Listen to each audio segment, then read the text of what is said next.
찬미 예수님, 찬미 예수님, 사순절이 이제 사순 시기가 코앞에 다가왔죠. 이번 수요일이면은 제2 수요일로 사순 시기가 시작됩니다.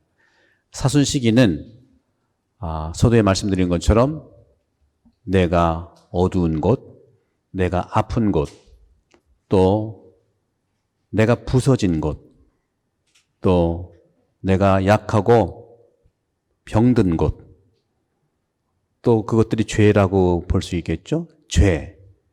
죄진 것을 살피는 시기입니다. 누가 살피겠습니까? 나 자신이 살펴야 되지 않겠어요? 살피는 이유는 몸과 마음과 영 모두를 우리를 치유해 주시는 주님께 다가가기 위해서입니다. 바로 우리 인생에 있어서 또 내 개인의 삶에 있어서 아니 이 공동체, 크게 보면 이 지구상, 이 병든 이 지구가, 죄악에 머물러 있는 이 지구가 자비하신 주님께 다가가야 되지 않겠습니까? 그 다가가는 그것이 우리를 살리는 길이고 무한한 자비가 우리를 하느님의 사랑으로 불러주시는 시기가 바로 사순 시기이죠. 그 사순 시기에 어떠한 자세의 모델을 오늘 주님은 나병 환자라는 이 모델을 통해서 우리에게 제시해 주십니다. 나병 환자를 보십시오. 나병 환자는 오늘 제1독서에서 나와 있지만 병이 든다는 것은 피부병일 뿐만 아니라 부정하다는 그 차원에서 공동체에서 퇴출돼야 되는 거예요. 공동체에 들어가지 못하는 겁니다. 그런 점에서 오늘날 우리가 그래도 레스토레이션이 좀 완화돼서 오늘 많은 분들이 이렇게 지난번에 비해서 오셨어요. 그전에는 150 몇 명까지 제한이 있었고 지금은 300명이지만 300명 가까이 이렇게 올 수 있으니 얼마나 아름답고 좋습니까? 이렇게 우리도 공동체 안에서 함께 할 수 없는 그런 어려움들, 그런 것들이 코로나로 인해서 왔지만 이 시기를 또한 은혜롭게 바라보기 위해서 나병 환자의 모습을 통해서 사순 시기를 은혜롭게 보내자 하는 말씀을 드리고 싶어요. 그런 점에서 이 당시 병은 부정한 것으로 생각했고 죄로 생각했기 때문에 공동체에서 퇴출돼야 되는 겁니다. 하지만 나병 환자는 예수님께 도움을 청합니다. 이 도움을 청한다는 것이 이 사순 시기에 우리가 따라 살아야 할 태도예요. 어떻게 도움을 청했을까요? 민원 청구하는 게 아니죠. 민원이 아닙니다. 이거 해주세요. 저거 해주세요. 그게 아니잖아요. 왜 오늘 나병 환자는 나를 고칠 수 있어요? 나를 고치기 원하세요? 할 수 있어요? 할 겁니까? 해주세요? 이렇게 표현하지 않고, 그렇죠? 오늘 나병 환자는 무릎을 꿇고 스승님께서 하고자 하시면 저를 깨끗하게 할 수 있다는 믿음을 고백한 겁니다. 치유는 요청이 아니고 민원이 아니고 믿음에서 드러나는 고백입니다. 이것은 주님께뿐만 아니라 바로 옆에 있는 남편에게, 부인에게도 마찬가지라는 거죠. 인간관계가 마찬가지인 거예요. 그러자 예수님께서는 가엾은 마음이 드셨다. 이 마음의 문제인데요. 여러분들, 구약은, 신약은 믿음의 책이죠? 믿음의 책인데 구약은 머리로 다가가는 믿음이라고 한다면 이 신약은 마음으로 다가가는 믿음이라는 사실을 우리는 알 수 있습니다. 제가 어제 짝피정에서 젊은이들과 함께 또 짝에 궁금한 분들 와서 함께 지냈는데 대단한 발견을 하나 했습니다.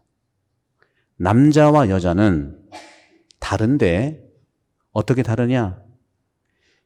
이해 훈련을 해야 되는 사람들, 다시 말하면 머리로 인생을 살아가는 믿음이 드러난 거기 때문에 남자들은 여성들에 대해서 예수님처럼 마음으로 다가가는 공감 훈련을 해야 된다는 거죠. 여성들은요, 공감으로 인생을 살아가는 존재들이에요. 그렇게 하느님이 만드셨어요. 근데 남자들은요, 부인 여러분들께서 여친이면 여친께서 남편 될 남친에게 가슴으로 이해하는 것도 중요하지만 남편을 이해하기 위해서는 생각으로, 이해력으로 남편을 믿어주는 것이 중요하다는 거죠. 같은 믿음이라고 해도 믿음의 출발 장소가 달라요. 여성분들은 마음이고 남성분들은 머리예요. 그렇게 만들어 놨어요. 근데 남자들이 머리로 이해한다고 해서 머리로 하는 믿음이라고 해서 마음이 없는 게 아니에요. 여성분들도 마음으로 시작한다고 해서 머리가 없는 게 아니에요. 다 있지만 오늘날 살아오는 환경과 역사 안에서 그렇게 길들여졌다는 겁니다. 그래서 소중한 거예요. 그래서 남자들은 공감 훈련을 해야 되고 여성분들은 이해 훈련을 해야만 여러 가지 갈등 관계에서 치유가 되고 같이 하나씩 같이 한 발씩 나갈 수 있다는 거죠. 여러분들 제가 말씀드린 것처럼 이게 딱 부러지게 나타나는 건 아닌데 되게 그런 경향들을 보이고 있어요. 요즘에 많은 그 유튜브에 좋은 말들이 얼마나 많습니까? 이건 대단히 중요한 그 통찰인데요. 대개 남자 학자들은 머리에 대한 얘기를 많이 해요. 인지심리학이 다 머리를 얘기하는 거예요. 인지심리학은 생각을 하는 겁니다. 또 메타인지라고 하는 것도 미국에서 그 머리를 지능을 서양은 다 머리거든요.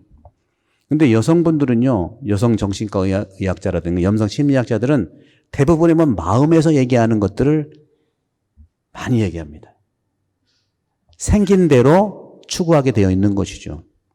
그런 점에서도 여러분들, 남성분들은 공감, 마음을 움직이는 그런 훈련, 여성분들은 남편을 이해하기 위해서 말 그대로 머리를, 이해력을 동반하는 훈련을 해야만 이것들이 서로 공감대가 형성되면서 서로가 한 발 한 발씩 나갈 수 있다고 생각하는 것이죠.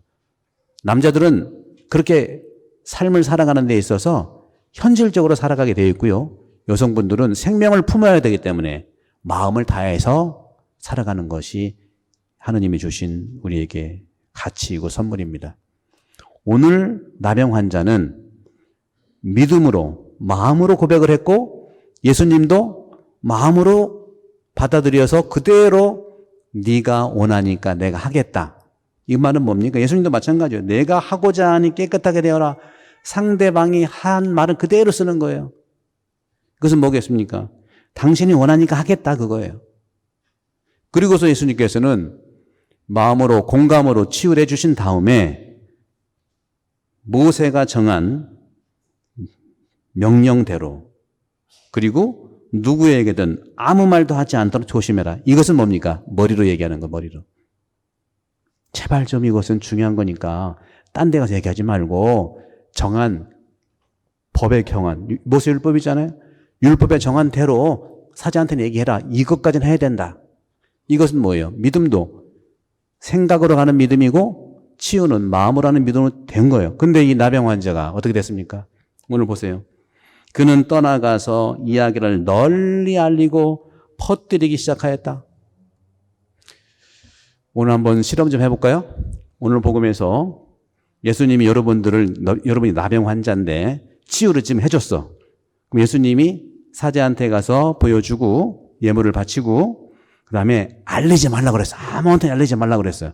여러분들 예수님의 말대로 아무도 알리지 않겠다는 사람 한번 손 들어보시고 오늘 나병 환자처럼 그래도 난 알릴 것 같아. 이런 분이 있으면 재밌잖아요, 이거. 그죠?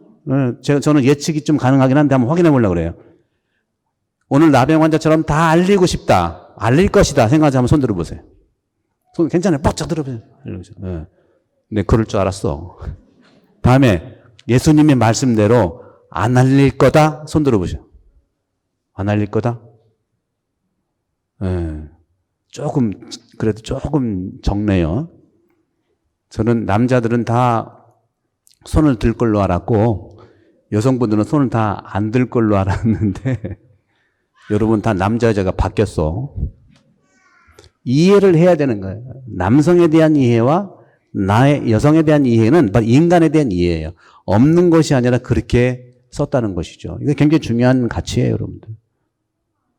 서로 인간관계에서도 마찬가지. 남자가 여자를 이해하는 것과 여자가 남자를 이해하는 것 방식이 달라요. 그러나 노력하면 그 방식이 내 안에 있기 때문에 개발이 되는 거죠. 노력을 해야 되는 것이죠. 오늘 주님께서 말씀해 주셨던 이 나병 환자의 치유는 그 사람을 마음으로 공감하면서, 공감은 뭐예요? 공감은 그 사람이 느끼고 있는 감정을 그대로 반영해 주는 거예요. 립 서비스가 아니에요. 알았어. 그래. 이게 아니에요. 이것은 공감을 위장한 그냥 노동 행위일 뿐입니다.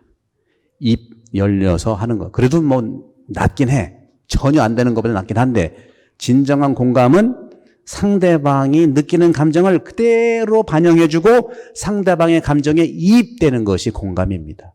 쉽지 않죠. 이거 훈련하지 않으면 안 됩니다, 여러분들. 훈련하셔야 돼요. 여러분 스스로 오늘 복음에서 그렇게 했으니까 여러분들이 일주일 동안 그런 훈련의 시간을 갖는 게 그게 중요하다는 말씀 드리고 싶어요. 그럴 때 주님 말씀은 여러분이 치유가 일어나는 겁니다. 이러한 공감을 통해서 예수님께서 치유를 해주셨고, 그리고 이제는 공동체를 생각해야 되고, 이것이 자칫 잘못될 수가 있기 때문에 규정대로, 그죠? 법 규정대로 하라고 했는데, 이것은 뭡니까? 이것은 이해 훈련이에요. 철저하게 이해를 해서 머리로 작용해서 마음으로 결심을 맺어야 되는 거예요. 여기에서 예수님께서는 이렇게 이야기가 퍼뜨려나가고 인기가 많아지자 더 이상 드러나게 거울로 들어가지 못하시고 바깥 외딴 곳에 머무셨다 하는 표현이 있습니다. 외딴 곳에 머무렸다는 것은 바로 광야 체험입니다. 광야는 뭐겠어요? 지금까지 코로나 때문에 지난 1년 동안 광야 체험을 여러분 하셨어요. 성당에 오고 싶어도 올 수 없었던 그런 상황들, 와도 다 마스크를 써야 됐고 열도 체크해야 됐고 정말 예전과 같이 그러한 광야 외딴 곳에서 하는 것들을 느꼈던 것이죠, 여러분들이.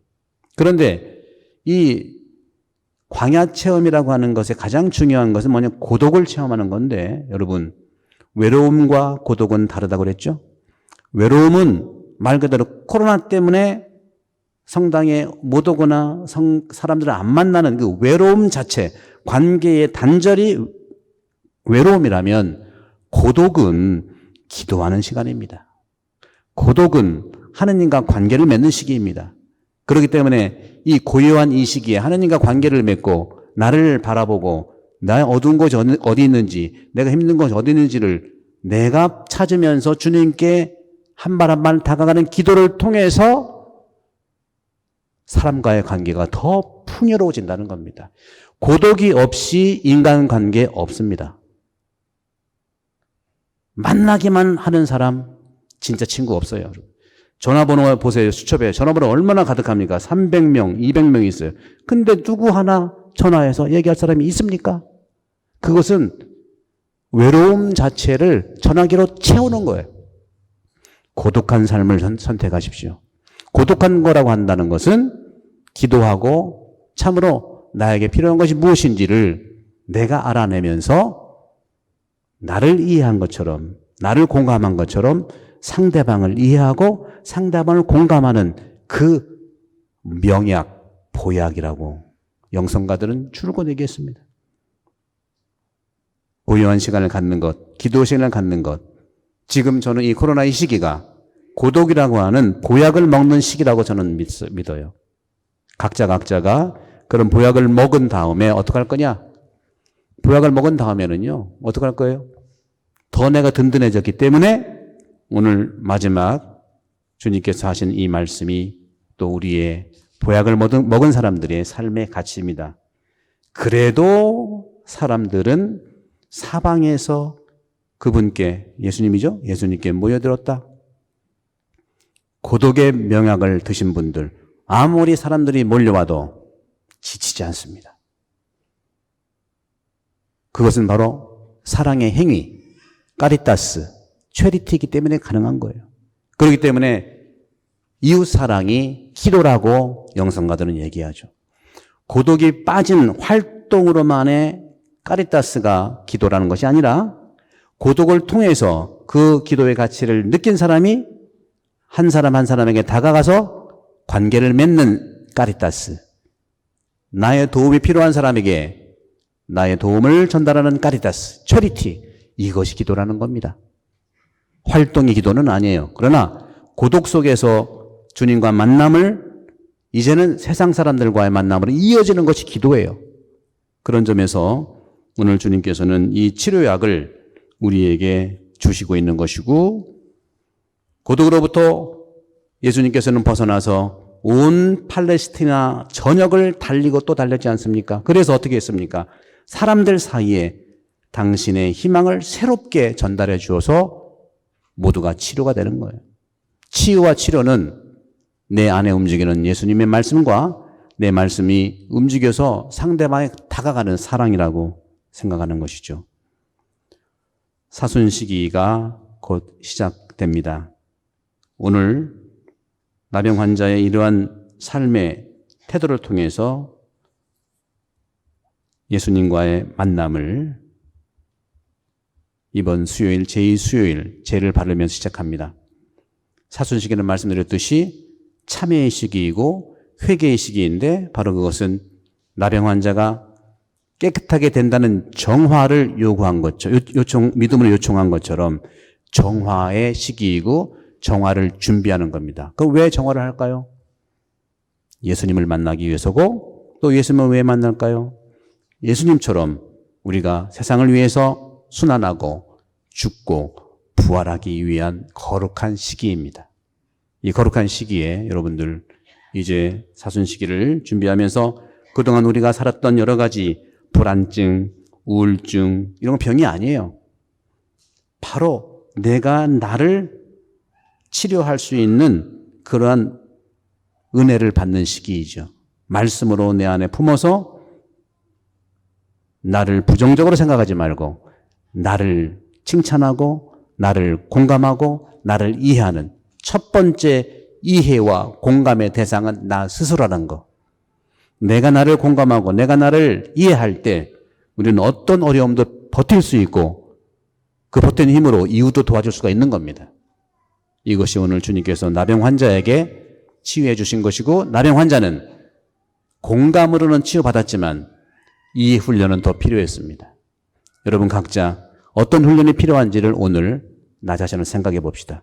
나에게 공감 훈련이 필요한 사람인지 아니면 이해 훈련이 필요한 사람인지 판단하지 말고 살펴서 이 사순 시기가 온전히 내 안에서 치유와 또 이웃사랑을 위한 사랑의 실천이 일어날 수 있는 하느님의 사람이 되기를 특별히 오늘 기도하도록 하겠습니다.